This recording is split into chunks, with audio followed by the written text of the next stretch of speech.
हम कांग्रेस विचारधारा के लोग और महात्मा गांधी को मानने वाले लोग वसुधैव कुटुंबकम की अवधारणा पर चलते हैं और हमारा तो नारा जो है वो भी जय जगत का नारा है। जय जगत अर्थात पूरे विश्व का कल्याण हो, पूरी मानवता का कल्याण हो, पूरे ब्रह्मांड में जो भी जीव है सभी का कल्याण हो।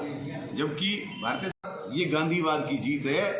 अगर वो ठीक थे तो वो गांधी जी की मूर्ति के नीचे नहीं आते कि कल भी गांधी प्रासंगिक था, आज भी गांधी प्रासंगिक है और हमेशा गांधी प्रासंगिक रहेंगे।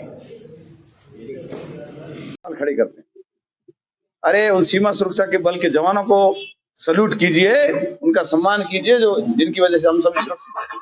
और किसी भी स्थिति में प्रधानमंत्री की सुरक्षा को कोई खतरा नहीं है, क्योंकि प्रधानमंत्री भारत नहीं दुनिया के लिए भारत का प्रधानमंत्री सदैव विशिष्ट रहा है।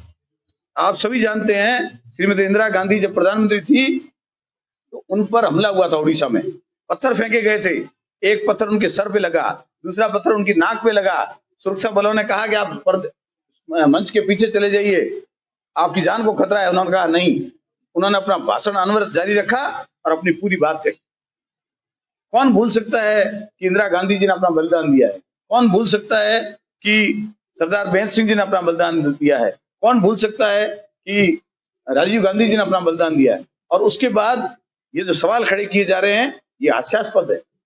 मुझे लग रहा है कि भारतीय जनता पार्टी ने जो देश पूरे में सर्वे करवाया है, चाहे उत्तर प्रदेश के चुनाव हो, चाहे पंजाब के चुनाव हो, चाहे उत्तराखंड के चुनाव हो, सब जगह भारतीय जनता पार्टी को हार मिल रही है। वो मुद्दा विहीन हो चुकी है, उसके पास कोई नाटक नहीं है, कोई ढोंग नहीं है। इसलिए नई नौटंकी की गई। शर्मनाक बात है। सवाल उठाए गए हैं एसपीजी पर, सवाल उठाए गए हैं आईबी पर। तो क्या भारत की सुरक्षा एजेंसी जो प्रधानमंत्री की रक्षा करती है वो इतनी कमजोर है? नहीं, कतई नहीं। हमें विश्वास है भारत की सुरक्षा एजेंसियों पर कि वो अपने प्राणों पर खेलकर भी भारत के प्रधानमंत्री को कुछ भी नहीं होने देते।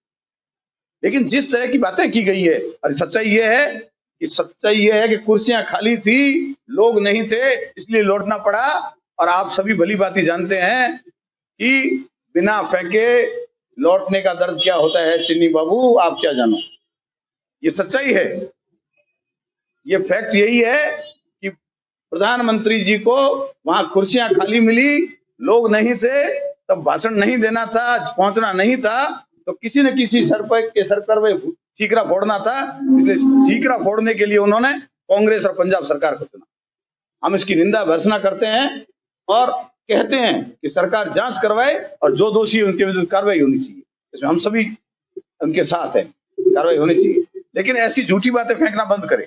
और भारतीय जनता पार्टी के प्रदेश अध्यक्ष जिस तरह की बयानबाजी देश में रहकर कर रहे हैं, वो बताएं कि वर्तमान में उनकी क्या हालत है।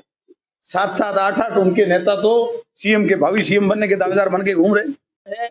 न चेहरा है न चाल है कुछ। वो बेसिर पैर की बातें कर रहे हैं। इसलिए भारतीय जनता पार्टी को जितना जल्दी हो सके अपना अंतर्मूल्यांकन करना चाहिए, अपनी समीक्षा करनी चाहिए। और कांग्रेस का जो जन कल्याणकारी नीतियों वाला जो राजस्थान का शासन है, माननीय मुख्यमंत्री अशोक गहलोत जी के नेतृत्व में जो चल रहा है, वो शानदार योजनाओं का लाभ प्रत्येक व्यक्ति को दिया जा रहा है। ये एक सच्चाई है।